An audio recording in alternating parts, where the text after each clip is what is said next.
Ladies and gentlemen, we are away. I'm wearing my special colors of my special new shirt, which I love, paid for with billions of dollars of Illuminati money. It's Brendan O'Connell. The date is the 13th of April. It's 4:55 p.m. Sorry, where are we? Sorry, it's the 13th. It's Saturday, the 13th of April. Let's talk about Hezbollah and Iran attacking Israel. Ooh, so scary. Donald Trump's already explained to us how it's begun, and the mainstream media is at last finally nudging, winking. Oh, yeah, I think we've heard this before. And they're starting to nudge and wink. Yeah, we think this is a load of crap. But let's talk about it, and we'll briefly touch on the Sydney knife attack. We're going to presume he has a beard. The fact that they're not they're always they stated a few hours ago that they're totally confused. The issue is raw. They're still working things out, but he definitely acted alone. Definitely. And luckily there was a female inspector armed off duty buying lingerie, lippy and high heels at the time who managed to shoot the offender dead. Lucky that. So it's another one of those, I suppose, on their toes, smelling like a rose. Ladies and gentlemen, let us attend.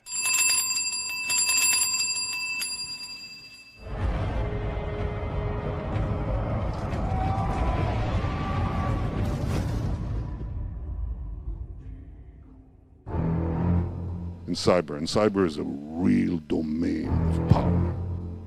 In cyber is a real domain of power. All right. It's very frightening. Friend of a friend over in Jordan. They've closed off the airspace. Very scary. Drones will be arriving any minute. It's not like they ring each other up and arrange to have a little war now, is there? Somebody told us about this. I think we need to watch the entire 3 minutes. We're going to watch the entire 3 minutes, and then we're going to get into this stuff. Iranian retaliation likely. Limited due to a few military options. There's the French. They're the actually honest ones. Eliminating Israel. Iran to attack Israel. Oh, that's frightening. Biden expecting Iran to attack Israel soon. Biden's got his aviator sunglasses on. He's with Mav. He's not backing down, man. Iran will attack. Iran seizes Israeli-linked ship. Oh, it's so frightening. And there's two honest people on China in focus. US allows China to grow. Fancy that. They don't just allow China to grow, ladies and gentlemen. The US, or dare we say, whoever the fuck controls the United States, appears to be running around creating enemies and then going, oh no, look over there, there's an enemy. Oh no. What shall we do? Let's increase security. Let's increase anti-terror. Let's increase surveillance. Imagine, ladies and gentlemen, if you grew up during the Cold War, no one would ever have tolerated all this Department of Homeland Security, all these citizen control mechanisms. No one would ever have tolerated. They just switched off the Cold War. Okay, we've had enough of the Cold War. Perestroika deception. You build yourself up a bit later. Heinz will put Putin in power with Klaus, and we'll get ready for the multipolar world order in 40 years, 30 years. And lo and behold, oh my God, terrorists, they're brown with beards. It's frightening. They're everywhere at all times. Oh my goodness. Yeah, I'm being sarcastic because it's that fucking controlled and contrived. And now we have the 9/11 and there's Israel with Bibi. Oh, how fortunate. We just happen to have all this technology. Anti-terror technology. Oh, COVID. We just happen to be the world leaders in all this technology, and we already have a COVID-like vaccine on the go. I mean, how many times are they going to do this before people stop? I mean, they've already forgotten what 9/11 is. They have literally forgotten what 9/11 is. Whole bunch of them are worried about men who think they're women, and if you told them who Christopher Bolin was, they wouldn't have a clue. So here we are. Here we sit with more bullshit. I'm angry because I'm sick to death of these half-baked bullshit, and they keep getting away with it. But I do think it's slowing down a bit. I do think it's just ever so slowly slowing down. So let's get into, we're not going to, we could go into all these others, eliminating Israel. Oh, it's so frightening. Basically, the theme is, it's so frightening. What could happen? Biden says, no, you're not going to do it. Don't be naughty. Don't be bad little elves over there in Iran with your beautiful beards. He needs to grow that longer, and like Nasrallah, put some conditioner in it so it flows in the wind. Iran will attack. Oh my goodness. Oh, Iran sees an Israeli-linked ship. Oh no, this is so frightening, everybody. Oh my, it's almost like it's all contrived. And there's the truth right there. And Frenchie is actually telling a bit of truth. We're going to watch the entire 6 minutes, and I'm going to make smart-ass, sarcastic comments all the way through. But before we do that, let's go to Donald. Let's go all the way over here. If you just type in Unit 8200 up there, it'll get my thingy up. Not my thingy, I meant my website. And if you scroll down, sorry, I do neglect, I don't really give a crap about Rumble. I just stick them up when I feel like it, when I remember. But if we go down here, past Kate and Will, we'll go, this is why they hate Trump, exposing the Rothschild bastard sons. Let us attend. Let's watch this. Let's get this up. Sorry, you're having trouble finding that server? Oh, I forgot, sorry. I was just about to blame the Jews, and then I realized you actually have to hook up the internet before you can view the internet. Fuck, who'd have thought? I'm still blaming the Jews anyway. Give me 1 second. Okay, let's try again. Lo and behold, who'd have thought? Thank you, Samsung S23 Plus. Are you ready? Let's hope this works and doesn't jitter. Mr. President, I want to get back to Iran. We lost 3 service members last week.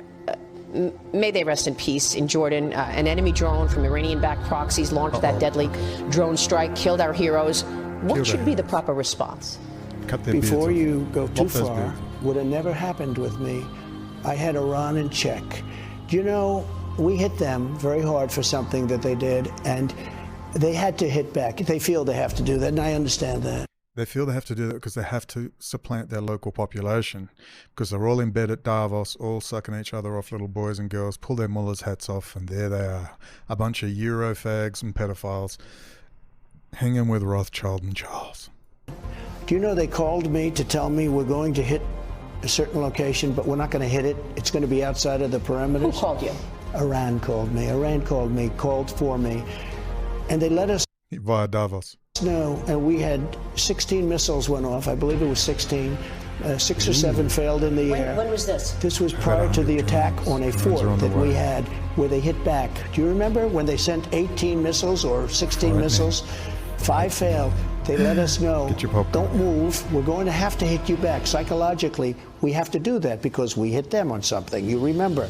Okay. Imagine what he's saying. Psychologically, he's saying to quell our local populations, our bright young colonels, our military staff, and all our 18 to 35-year-old testosterone-filled males who are waiting for us to attack, because we keep telling our males that we got big dicks, big rockets, and, you know, you better watch out, everybody. Watch out, watch out, watch out. And can we please strike something, because our local population is going to work out we're all a bunch of Eurofags, pedophiles, and we pull our mullahs' hats off and suddenly we're in Davos screwing 15 young boys. That's what Trump is admitting to here. God, you got to love the clown. You love him. Vote for him. They sent 16 or 18 missiles, and we knew they weren't going to hit inside the fort. And the media was going, and now I reveal it, the media was going wild because they say it's strange. They're very accurate missiles. How come they all missed? Nobody was killed, if you remember. Yes, with all of those missiles, nobody was killed. Now, they had to do it because they have people and they have to show strength. So they aimed the missiles, but they said, please don't attack us. We're not going to hit you. That was respect. Please don't attack us. We had respect. When we took out Soleimani, you know, Israel was supposed to do it with us. Now, before we go on, you don't think Iran was on the phone to Bibi? Bibi, please. Please, can we just, a toilet, can we fire at a toilet, a shitter? Just put a wooden shitter out in the middle of the Negev desert and we'll blow it up and we'll go. What do you reckon? I'm not joking, they literally do this. It's fake, it's local populations. I've got to get stuff installed, legislation, technology before they can lock everyone down. They're all in on it. 2 days before the Except the takeout, clown. they said, before us. we can't do it, we can't do it. I said, what? We can't do it. You can't take up Then I had a certain Soleimani. general who's great. He's scaring the I Arabs said, so into our General, arms. do we do it ourselves? He said, we can, sir, it's up to you. I said, we'll do it. But Israel was a part of it. You know, Bibi was a big part of it. And we had everything planned, everything, because what he has done is terrible. What he did to us was terrible. Killed so many of our soldiers, killed so many people. He's the father of the roadside bomb. You know that, right? And Soleimani, we can't, it was just incredible. And al-Baghdadi, I wiped him out. Donald, you got to stop killing Bibi's assets for crying out loud. Jeez, you're no fun. You're like Reagan bringing down this evil empire. And, you know, George H.W. Bush is going, what the hell? That's our cash cow. For crying out loud, we're trying to run a multipolar world order here, and you keep trying to bring down the official enemy. And boom, Ronnie got shot. And they said Nancy consulted a natal chart and never spoke to the Bushes again. That's a true story. We took out al-Baghdadi, the founder of ISIS, that nobody could find except me, and Soleimani, father of the roadside bomb. Now, and beyond that, killed many people. He was going to attack 5 of our military bases, and we took him out. And we took him out without Israel, because Israel, 2 days before the attack, they said, we cannot participate. And they were putting billions into Trump's media empire, and now Trump told them to fuck off. Now all the money's falling out.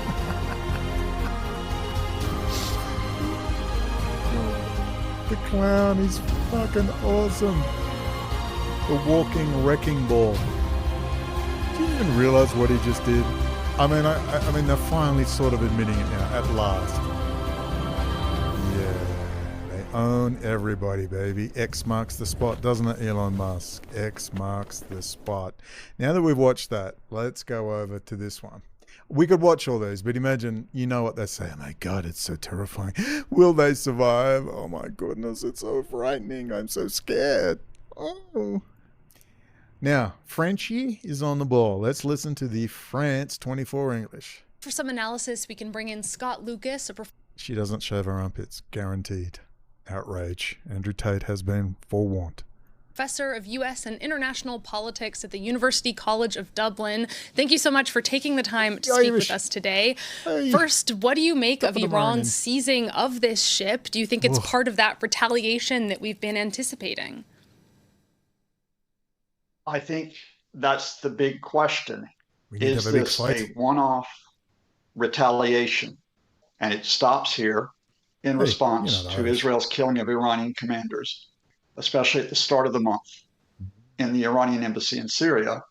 Or is this one of a series of seizures of ships threatening to close the Strait of Hormuz, through which 20% of the world's oil passes, or other operations, such as drone and missile strikes on Israeli targets? And of course, we don't know yet.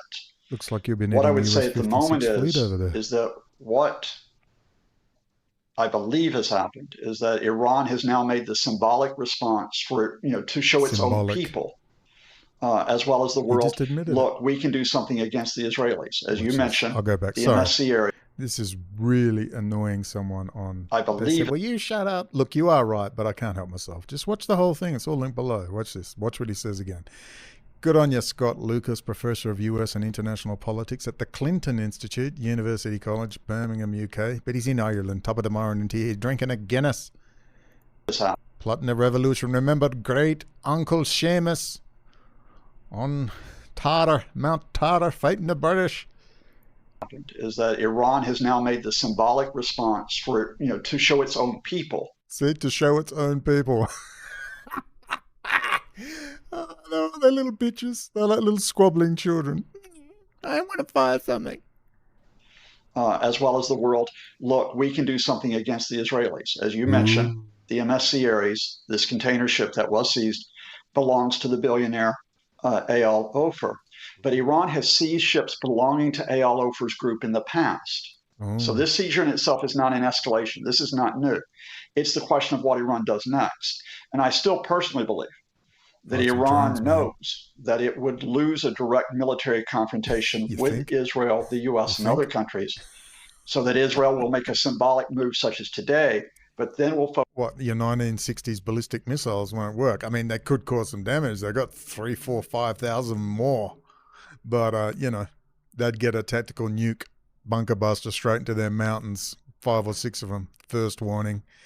It's all bullshit. Everything you see here, these little Ayatollah hat, it's all bullshit. They all came out of Germany, France. This is all the multipolar world order planned. You saw the video before with him talking about the multipolar world order. The US will be isolated, all getting together. Eurasian Economic Union, Iran and Israel were going to join with Russia. Oh, God. Multipolar world order explains all. Focus on political and diplomatic responses trying to isolate Israel. For example, calling on Muslim and Arab countries to cut all economic links with the Israelis, a message the Supreme Leader put out only 3 days ago.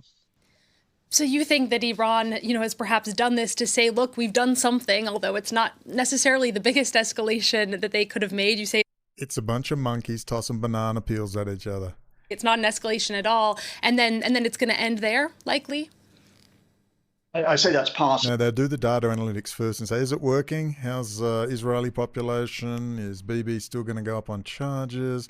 Do we need an escalation? Hezbollah fire a couple of rockets. Everyone goes ooga booga. Yeah. Let me give you a bit of precedent, and that is in 2020. Here he goes. He's going to tell the story. When the U.S. assassinated Iran's most important commander outside of the country, General Soleimani, the head of the Quds Force, one of the most influential men in the Middle East. Iran's response a few days later was to launch some missiles on U.S. bases with bases with U.S. personnel in Iraq. But they informed the Americans in advance, and that was it. That was the extent of the retaliation. Now, will they? Can someone please read? You got to tell people. Just tell them it's a fraud. The whole fucking thing when they burn their little flags and go. Come on, somebody.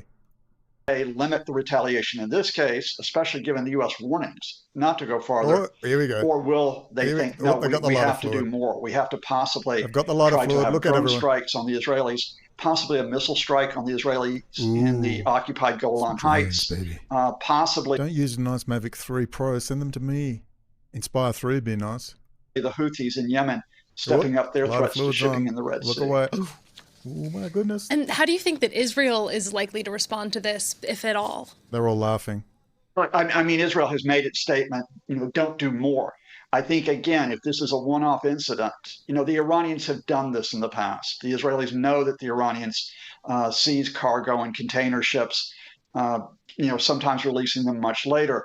So I think on its own, the Israelis will not escalate because of this. I think the big question for me is, will the Israelis attack the Iranians again inside Syria? Yes. Will they carry out another targeted assassination? Oh, you bet they will. I think if they did that, I think if they hit another top Revolutionary Guards commander, as they did in December, as they did in January, as they did in April, then I think Iran would have no choice but to go after Israel with much more aggressive action. What? This is where we need to talk. What aggressive action can they do? What can they do?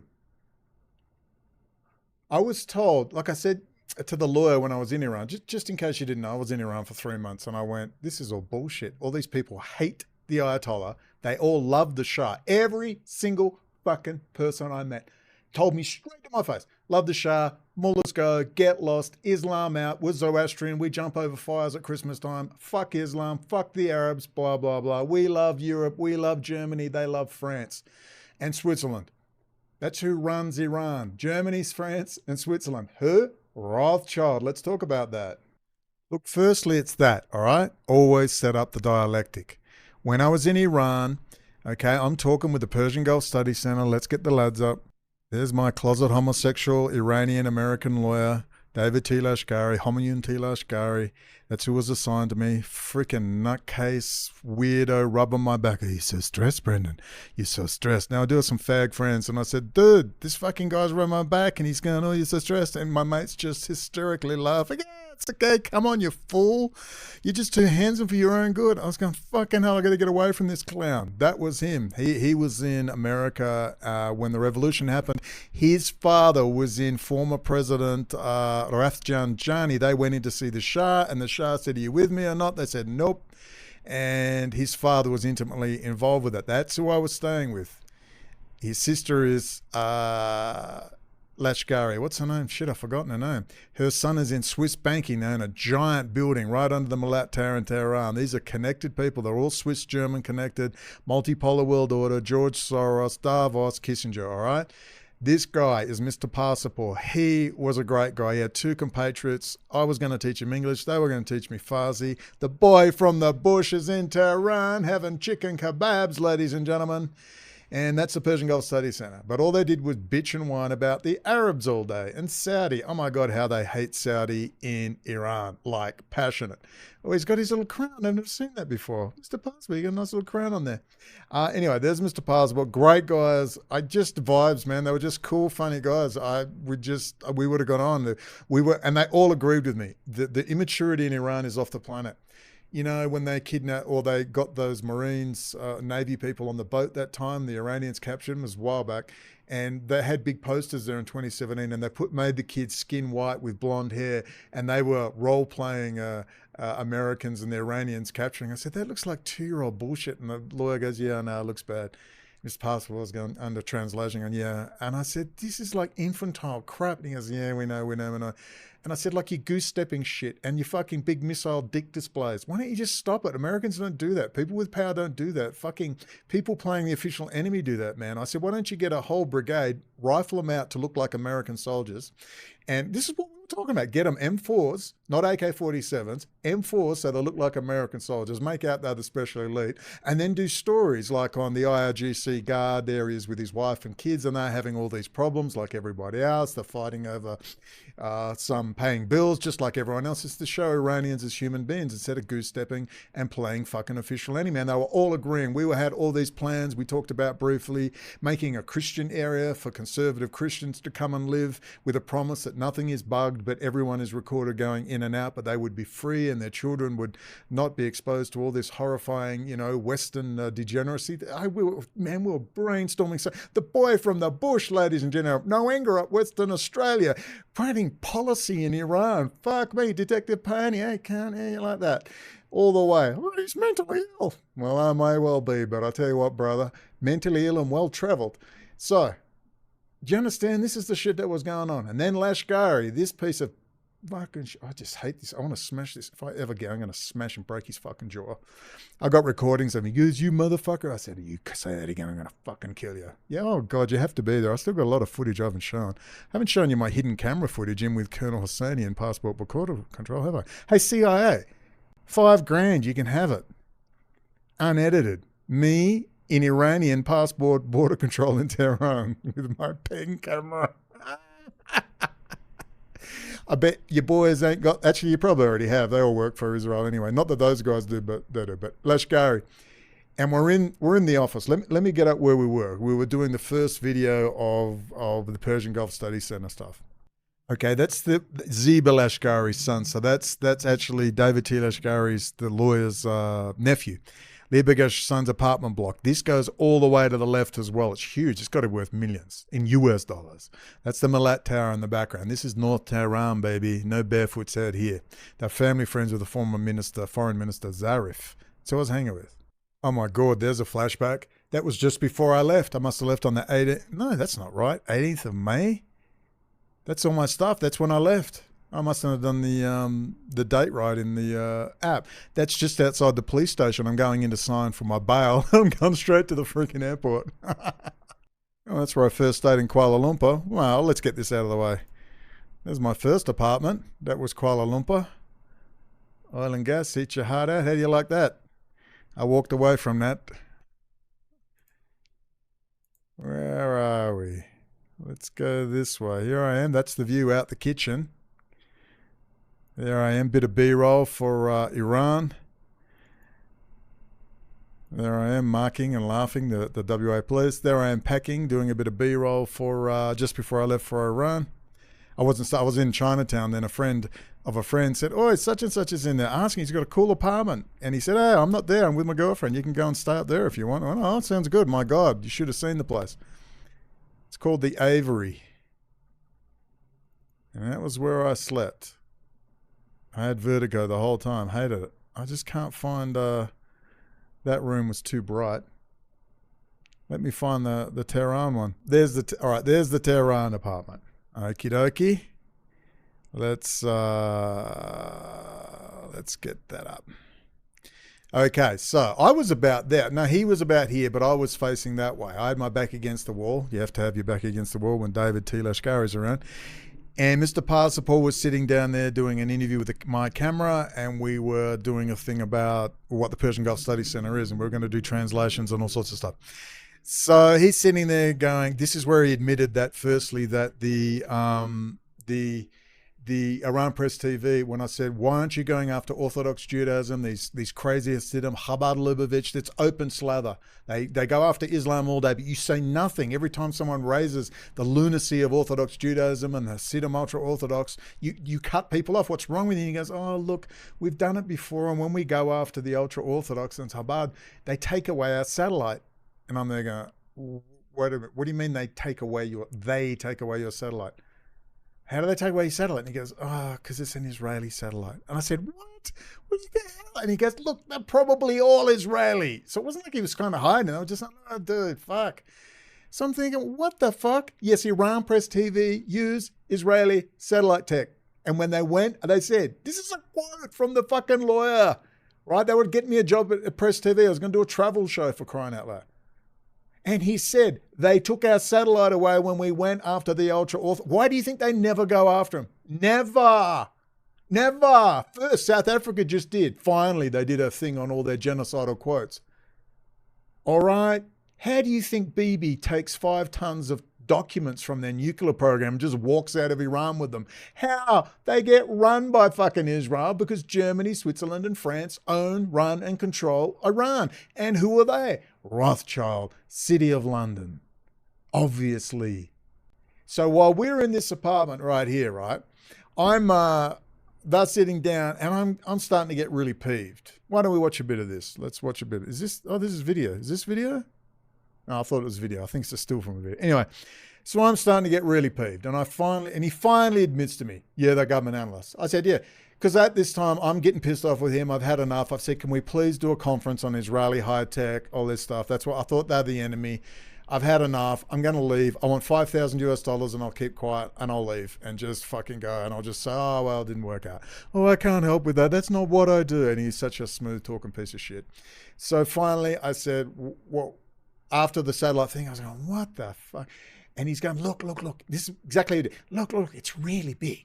All right? We will be handling the stands, meaning Afghanistan, Turkmenistan, all the rest. And I'm thinking, boom, it's the fucking Belt and Road, you motherfuckers. That's why all the Chinese are on the planes. Every time I went there, it was just Chinese everywhere, Germans and Swiss. There was 100 Swiss and German exchange students at the second trip to the airport. Hello, they said, where are you from? I said, I'm from Australia. Oh, you're from Australia. Are you going to the university? I said, no, I'm just hanging out, looking around. I'm a CIA, baby. Easier. And he went, oh, because he probably went, oh, yeah, of course, me too. For Swiss Rothschild intelligence, and he's going to learn English, to learn Farsi and whatnot. And there were 100 of them. Plane was packed. I didn't even realize. I'm thinking, oh, okay. And Germans everywhere, German, Swiss, and Chinese business people. You know, the Chinese do stand out a little over there. So, and lo and behold, Iranians are asking me for directions in the street, which is funny as fuck. And I'm going, Barak shit, Ayashoma, Sobach. It's like, I'm sorry, I don't speak English. I'm sorry, I don't speak Farsi. And they were looking like, what the hell? That's doing kangaroo, Australia. How many times does that happen? So anyway, I'm sitting there going, what? It's the Belt and Road. That's what it's about. That's why you won't talk to me. You're all in bed together, that Eurasian Economic Union stuff. Oh my God, it just all freaking clicked. We will be handling the stands. I'm giving you gold. Gold as gold can be, direct from a source in Iran, in Tehran, North Tehran, just near the fucking ski fields. And I'm being told this. That's why they don't want to talk about Israel. They're fucking all in bed. All those rumors I heard about Iran being in bed with Israel, and it's even worse. Always up there at Davos, always at the Royal Institute for International Affairs, these clowns. Always hanging with John Kerry. Then I get back, people are contacting me, Iranians are contacting me, laughing, are you with the Eurofags? And all the pedos, and the drugs were everywhere. I'm going, what the hell? This wasn't quite what I was expecting. And everybody hates Arabs, hates Saudi with a passion, and loves Israel. I'm saying to myself, this is all right. Now I'm getting a lesson. You know, Iran's got no money. Iran's having sanctions. The place is loaded. There's Ferraris around. You want to see a Ferrari? Oh my God. The sanctions are biting hard. This was a cafe in North Tehran.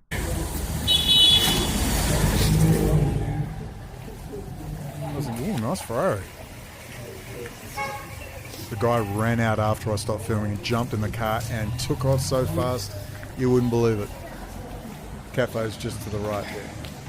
I'm going, sanctions are biting, I said, David. Tough out here. Not many Ferraris out on the streets of Baghdad. Very nice. Unemployment's at 11%, but everything's intact. Everything works. Hospitals work. Their water treatment plants aren't blown to smithereens. Iranians are very lucky over there in Iran. They never quite get blown up, do they? It's almost like they work for someone. Who might they work for? I'm not working for them, but I think someone else is. Who do they work for? Let's continue this mystery.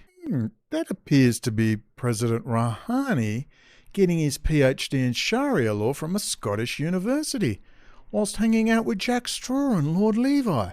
What's he doing at a Scottish university, ladies and gentlemen? Sorry, no, I didn't mean to get that up. What's that doing there? Let's have a look. What's that when Scotland was Jewish? DNA evidence. Archaeology analysis of migrations and public and family records show 12th century Semitic roots by Elizabeth Corbell Hirschman and Donald N. Yates. The popular image of Scotland is dominated by widely recognised elements of Celtic culture, but a significant non-Celtic influence on Scotland's history has perhaps been largely ignored for centuries. This book argues that much of Scotland's history and culture from 1100 forward is Jewish. What's that again? This book argues, it's hardcover too, so you can't argue with that. This book argues that much of Scotland's history, does that explain Scottish Rite Freemasonry? Much of Scotland's history and culture from 1100 forward is Jewish. Let me repeat that. This book argues that much of Scotland's history and culture from 1100 forward is Jewish. Is that why they're always trying to get out of the empire, is it? The authors provide evidence that many of the national heroes, villains, rulers, nobles, traders, merchants, bishops, guild members, burgesses, and ministers of Scotland were of Jewish descent, their ancestors originating in France and Spain. Much of the traditional historical account of Scotland, it is proposed, rests on fundamental interpretive errors perpetuated in order to affirm Scotland's identity as a Celtic Christian society. A more accurate and profound understanding of Scottish history has thus been buried. I bet it was. The author's wide-ranging research includes census records, archaeological artefacts, castle carvings, cemetery inscriptions, religious seals, coinage, burgess and guild member rolls, noble genealogies, family crests, portraits, and geographic place names. Anyway, I don't know, that's incidental. Former President Rouhani of Iran received his PhD in Sharia law from a Scottish university. Okay, there's the lads at the World Economic Forum. They say the gnome Zarif is forever eating the chocolate eclairs. Get your chocolate eclairs quick before the gnome gets in there. Yeah, it said 53 of Rouhani's top officials hold US green cards. Yes, I would totally believe it. Hassan Rouhani, Jack Straw, Iran and Rothschild's lackeys. Oh, who's that? My God, it looks like Lord Levi and Jack Straw. Look at that. Oh my goodness, it's so friendly. Look. Oh my God, the evil. Look how, okay, my God, we're in the evil degenerates land. But they're also friendly, ladies and gentlemen. My God, how did BB get 5 tons of nuclear secrets out of Tehran again? There he is with another one of Rothschild's bastard sons, Kissinger's proteges. Now this makes perfect sense. Belt and Road, multipolar world order, the dialectic, Persian Empire, which will include all of the stands around here. We will be controlling the stands. They had big plans for Iran. And we would then scare the bejesus out of the Arab world after it had been wiped out, completely decimated. Iran, fortunately, doesn't seem to get that treatment. It's always a big, look out. Oh my God, baby says, you better watch out, Iran, we're going to get you. And then the latest fucking mullah with his little mullah hat on goes, we're going to get you, Iran. Just makes a call, baby, what can we blow up a toilet in the Negev? And that's the great game. Arabs get decimated. Iran's always doing okay, you know? You know what I mean? Anyway, let's keep going. And just remember this. Here's the grand irony. The only one who sort of does appear to have Jewish roots, technically, whatever that means, is President Mahmoud Ahmadinejad, who ironically is the one who was the smartest and the most real out of any of them. That's the grand irony of the whole thing. Mahmoud Ahmadinejad rocks, no matter how many Tiger Claw Muslim Brotherhood signs he does with their beautiful 33-windowed, parliament in pyramid. I mean, a pyramid parliament with 33 windows. Hello. please, NVIDIA, don't cut out my singing. Oh, NVIDIA, not a patch on AMD. Who'd have thought? So I gather you're getting it now. All those rumors are true. Hezbollah, they're going to rain down hell. The suckers, they're all run. Every single one of the Muslim leadership you see are run, operated, and owned by Jewish power, City of London, Rothschild banking, financial sector, all the way from the City of London through into Paris, France, Frankfurt, Germany, down into Basel, Switzerland. They're all owned and fucking operated, all right? The point is to get the US out of Eurasia, out of the Middle East. It's not going so well, but the fight's on. It's getting more vicious every day because the American elites are just so pus-ridden and corrupt. How can they fix it? Don't be surprised if a deal is done and some form of the multipolar world order happens. Let's see. I don't know. I think it will be. When I say okay, it doesn't mean we'll be okay. They still want to all kill us all. But I'm just saying, if you see the City of London win in terms of they get that multipolar world order, the key being that the US has to withdraw out and go to its little region. You remember the Ayatollah, you will be isolated, get out. And there's Bibi, the multipolar world order. There's fucking Klaus Schwab. There's good friends with good old Vladimir Putin. And who's their daddy? I mean, who's their daddy every fucking time? But no one will say it. Who's your daddy? Who's your daddy? Oh, look. Who's your daddy? Come on, who's your daddy? Yes, my son. My son. That's possible, Father. Papa, you're here. Oh, look, it's just one big happy family. If a picture paints 1,000 words. Come on, video. Stop real timing out my singing. The people deserve the singing. Come on now. Come on now. What else we got here? There we are. Yeah. Yes. I say, Hans, you're looking well. Yes, my master. Oh, jolly good. Tell you, let's start a few wars and genocide a few cultures. What say you? It sounds very good. If a picture paints 1,000 words, then why can't I paint you? I really hope that's working. There they are. What a coincidence. There's Heinz. Heinz, there, matey. Maybe one day Whitney or someone will mention that, and James Corbett and, stuff like that. Stuff we got off YouTube, It's amazing. Oh, what's this? Oh, there's Evelyn. All together. Look, Heinz is even over with Zelensky the rat. Maybe they were doing lines of coke together. Wouldn't surprise me. Vlad did get that right. He is a little coke rat, Zelensky. Oh, it's beautiful, isn't it? A beautiful set of numbers, as Paul Keating would say. Oh, maybe Putin being best friends with Klaus Schwab and Kissinger might get a few of the Putin. Maybe Ryan Dawson will go, yeah, it's just politics. They're just shaking hands. Oh, look, Papa's here. Oh, my God. You have to make a joke of it. Do you see how amazing I am? I have Google and people send me pictures. Man, it's incredible. How do I do it? I must be like gifted or something. I'm just a genius. I'm a genius, darling. We're geniuses. We've got Google and people send me links. Here, let's listen to the end. So the question here is not will Israel respond, I think, to this with an all-out move in the Middle East against Iran, but will it again try to repeat the assassinations that we've seen for the past few months? Yes, they will. And what would be their reason for doing that, do you think? Can you talk a little bit about Israel's strategy in attacking Iran?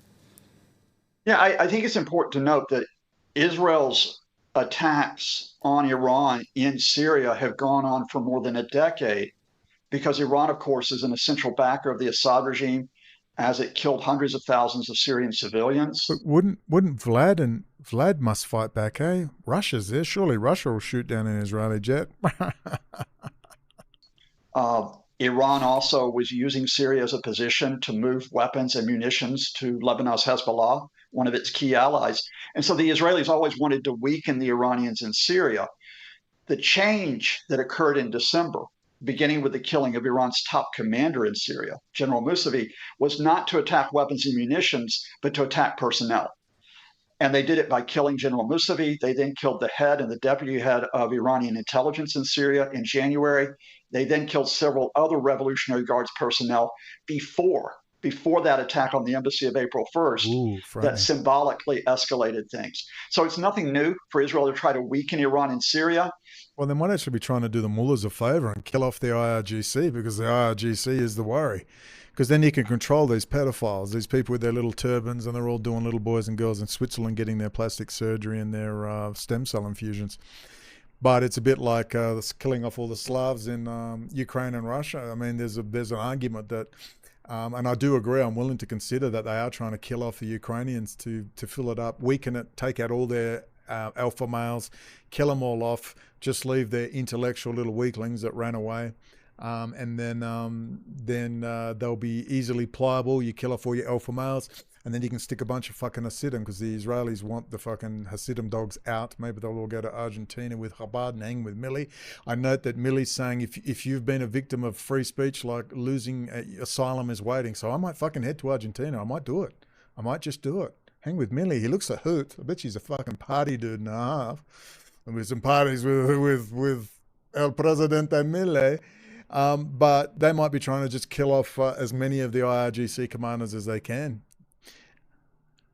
The question here is, could the consequences of keeping on doing that spread this into a regional conflict? It's never happening. It's not going to be a regional. Bibi dreams of a regional conflict. Oh, please, he says. We got tactical news to use. Come on, we got to reshape the Middle East, bitches. Hurry up. But at this point, you essentially think that an escalation is going to come from Israel, not at this point from Iran. I think both sides actually are probably going to back off, to be honest with you. Now, I may be wrong, and I'll put my hands up if I'm wrong, because we know the U.S. and the Israelis are making it known loudly that they expect Iran to carry out a series of actions.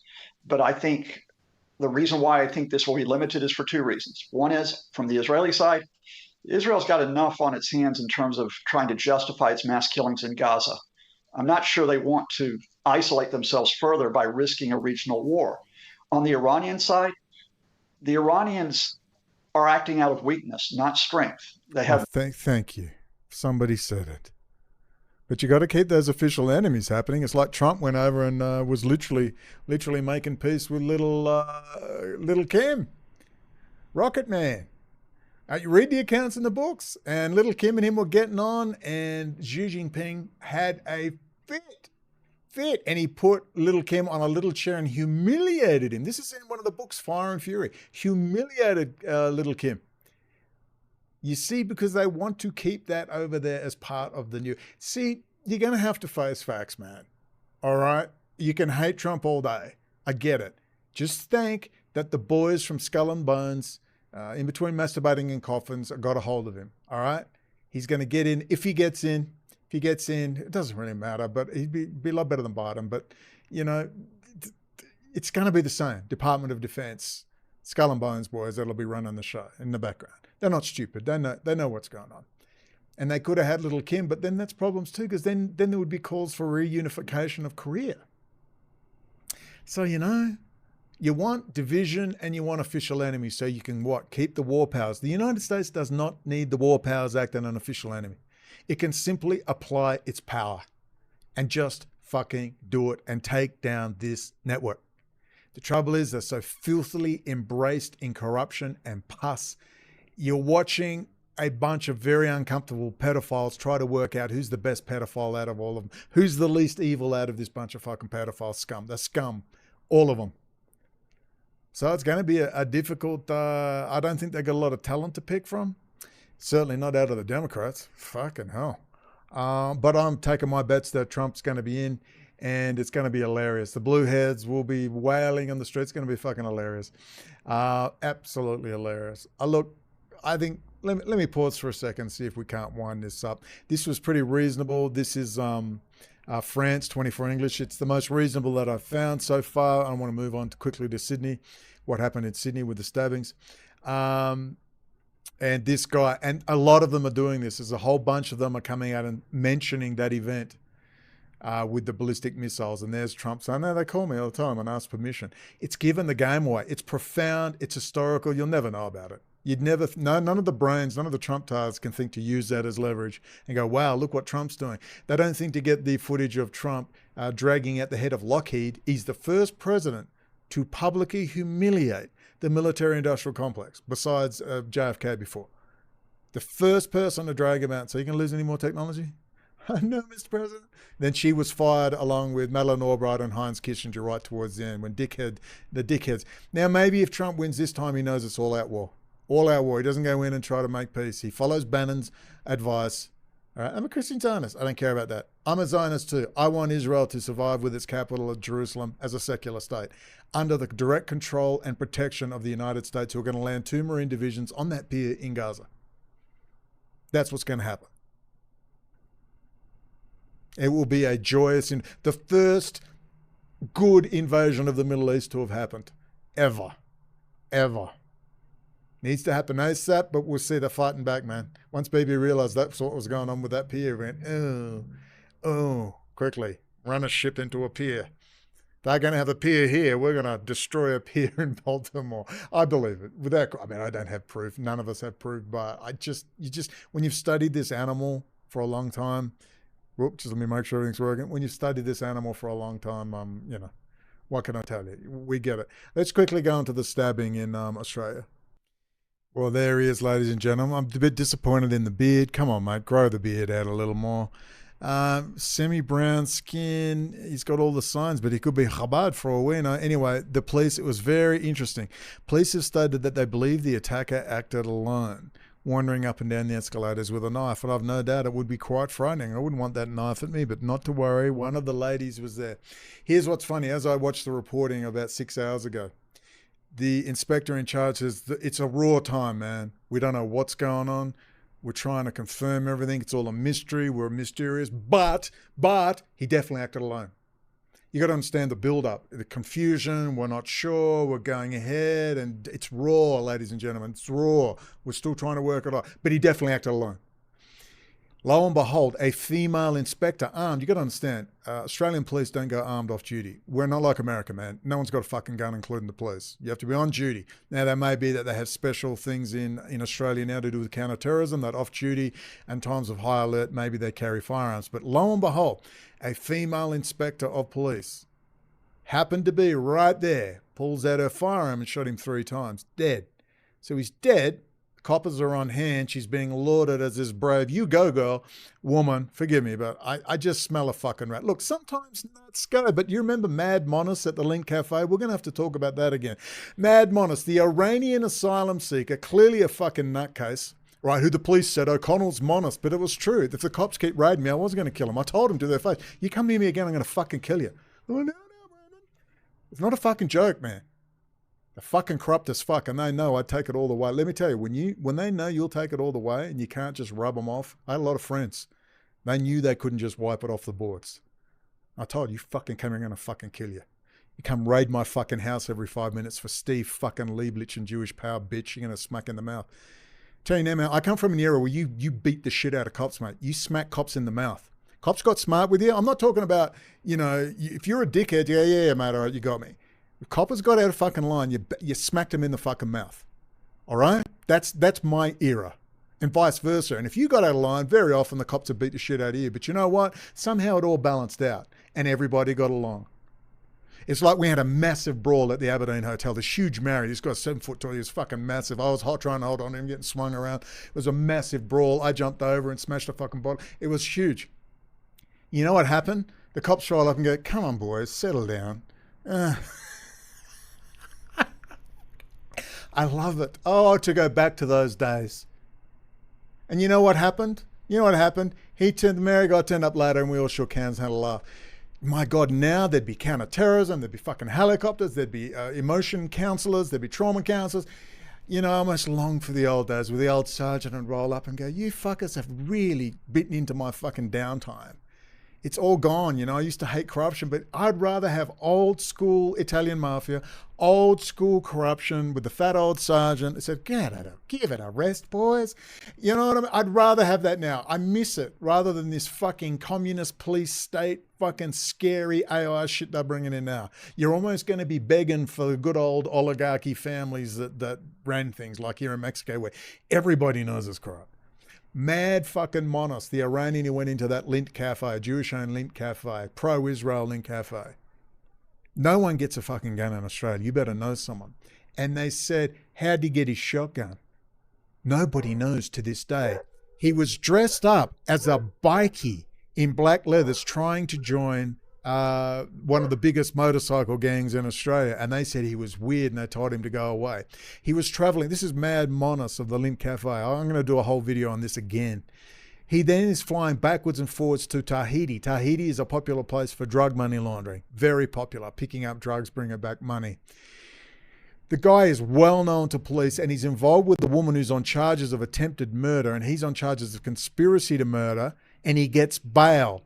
And the coppers went and complained when the district attorney's office, or the Department of Public Prosecutions, the DPP as we call it in Australia, gave him fucking bail. And the coppers were in shock and said, what are you doing? And they made all these complaints. It was all in the emails. It all came out before it was all shoved away. And Monas is this person of interest who they said he is going to do something. Nobody did a fucking thing. The coppers were actually doing their job in this case, but the DPP and that whole legal network was definitely on the smell with that beautiful pyramid, no doubt, in front of their court. Lo and behold, Monas gets a shotty. I think it was a three round. You could do 3 rounds at a time or something. I can't remember. It was like a game hunting bird. It wasn't like a Remington. Trust me, it's really difficult to get firearms in Australia. You will have to be organised crime, no cops, and it's difficult. You used to be able to get a Glock in a box for like 3,000 Australian dollars, 2002, 2003, 4, 5. That's all over. It's cracked down everywhere. You cannot get a firearm unless you have to be heavily in the know. Heavily. And when they asked, where did he get his shotgun from? To this day, they can't tell where he got the shotgun from. To this day. An expert gets up and says, well, he might have walked around a rural pub in Australia and just asked for a shotgun. It happens. Yeah, a fucking Iranian Middle Eastern guy is wandering around rural pubs, bars in Australia, going to the cockies, to the farmers. Hello, everybody. I would like to buy a shotgun. Anyone got a black market shotgun for sale? You can't believe this shit. It's just ridiculous. But that was Mad Monas at the Lint Cafe. And there are like 500 horseshit points to that. You know, crime is simple. When someone goes off, they just fucking go off. Why are they always known to police? There'll always be an ASIO or Australian Federal Police counter-terrorism person chatting to them, wiling them up.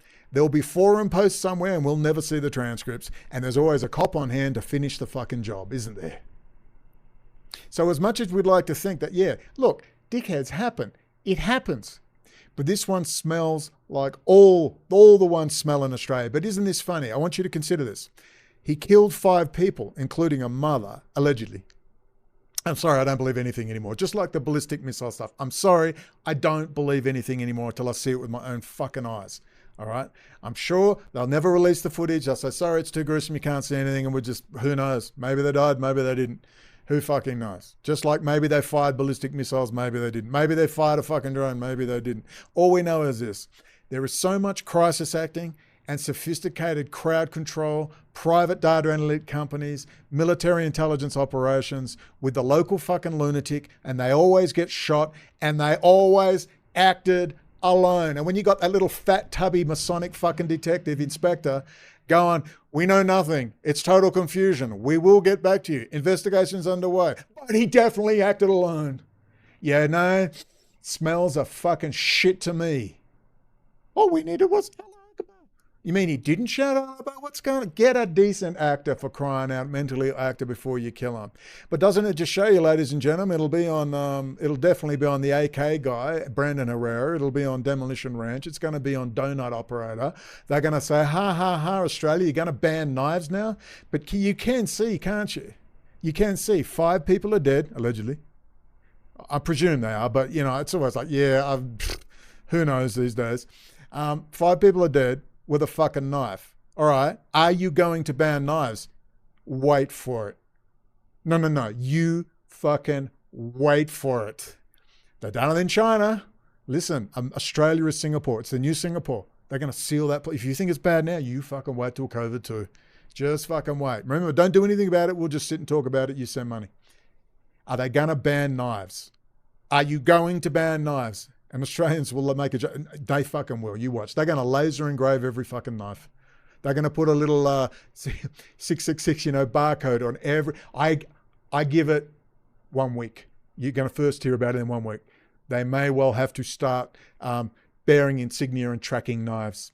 I guarantee you're going to do it. Australia is dead. It's dead. I'm not saying this for a fact. I'm telling you, it's dead. It used to be paradise. Mexico reminds me of Australia. It was a different vibe. People, there was family, there's kids, doors are open, kids are running backwards and forwards, everyone's waving on the streets. You know, it reminds me of that. It's gone now. Australia's dead. They used to be hard bastards, man. You know, people came from all over the world. You know, political. I mean, no murderers were sent down to Australia. It was only mainly political prisoners and pickpockets and very low-end stuff in terms of the stuff. And Western Australia wouldn't accept prisoners at all, convicts at all. Western Australia and Queensland are very different. Right in the Crown corporate, right in the hands of Israel too.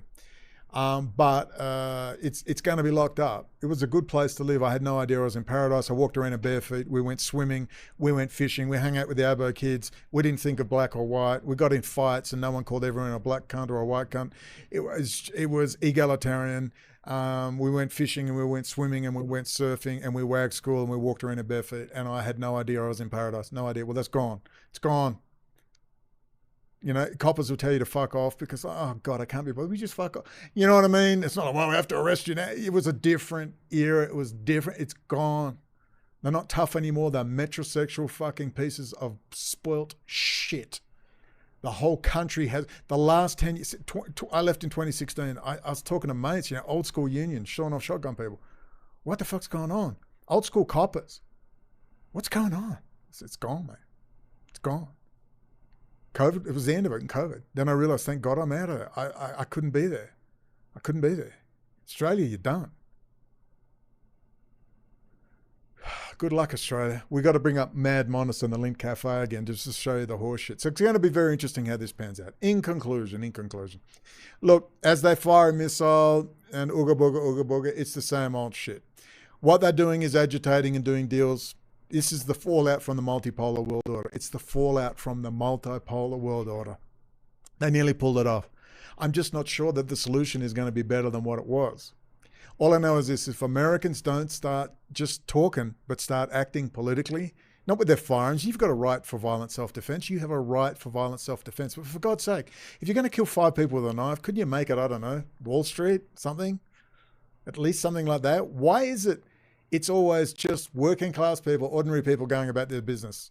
It's always blowing up a train, blowing up a bus, blowing up a nightclub, blowing up Gaza and dropping apartment blocks on people's heads. And I'm sorry, I don't give a fuck about the woman. And I'm not sure if they killed the 9-month-old as well. I don't even fucking care. Millions are dead in the Middle East. Millions. Maybe if it's true and that guy is organic, he's just a local meth head nut or whatever he is, maybe he doesn't care either. You kill us, you insult our religion, you insult our culture. You call us terrorists, and lo and behold, we become terrorists. But something stinks about this whole thing, and I guarantee you, not only was he well known to police, he was extra well known to police. Extra well known. If we don't sort out these fuckers and understand what Likud is, it's not a right-wing party, it's an organised crime outfit. Deal with these fucking Hasidim. Deal with the Jewish Board of Deputies, no bigger bunch of racist pieces of shit.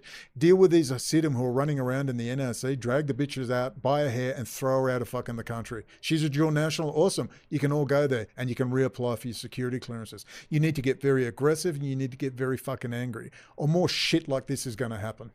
More shit like this. If you're terrified and afraid, Australia over there in the streets of Sydney, down at Bondi fucking Junction, a very wealthy area, if you're afraid, well, how do the fucking Arabs feel? That's all I'd like to know. How do the people of Gaza feel? Everything's separate from the dodo birds of Australia and elsewhere. I'm almost praying that people are going to have to hurt. They're going to have to hurt and feel pain, and above all, feel fear. One of the joys of my life is I was terrified of getting the shit beaten out of me by my parents. I used to think, oh, childhood was horrible. But you know what? Thank God my parents slapped me around with a belt. Thank God I got fucking booted outside. You know, you need to fear something. I'm not saying it's perfect, but we got a generation with indifferent, fucked up, Prozac fucking parents who treat their kids like friends because they're sad and fucking lonely, and the kids are running amok and they fear nothing. until we put the fear of God into human beings, till they fear no milk, no coffee, no food on the shelves, no nothing, maybe we need a taste of no electrical grid. Maybe we do need rolling blackouts state to state so everyone gets a taste. Like a friend in Tulsa, Oklahoma. Power goes out for 3 days. I went, shit, I get it. No air conditioning, no refrigerator. Everyone's down at McDonald's getting a coffee. McDonald's has always got it. But don't worry, you'll have your Israeli food rationing and water app on the phone soon. If we don't get the fear of God into people, nothing will change. We're still sitting here. And I don't think it's changing fast enough. Am I hopeful? Nope. I got to be honest.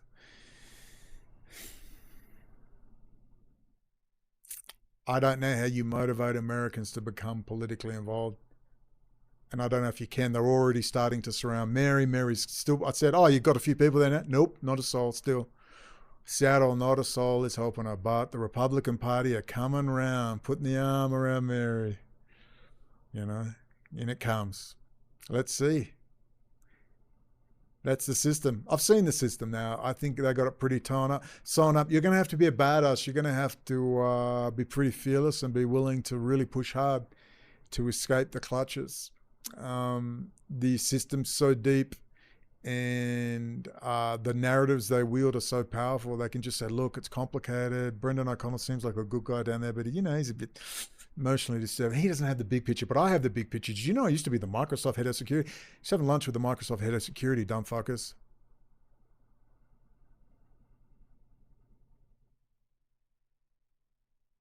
Everything they want to keep it all on the lowdown from the children because the children might find out. Then they have to have Senate hearing committees.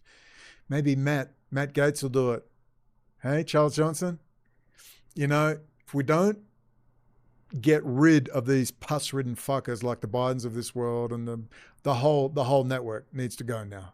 We need a new generation. Some of them will be old generation who left in disgust. They left when they saw the drug trafficking in Mena, Arkansas with the Clintons and the Bushes.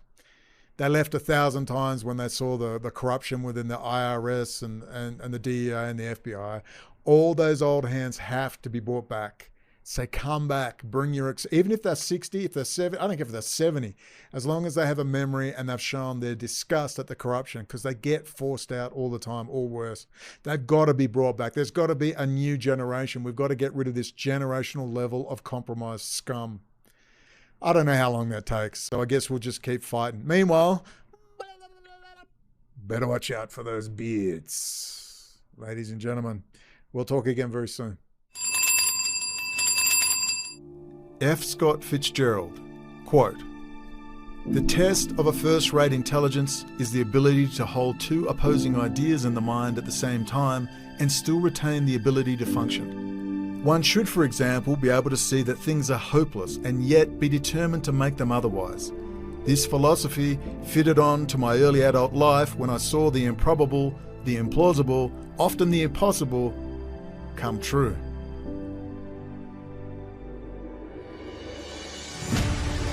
What is our common bond truly? Freedom.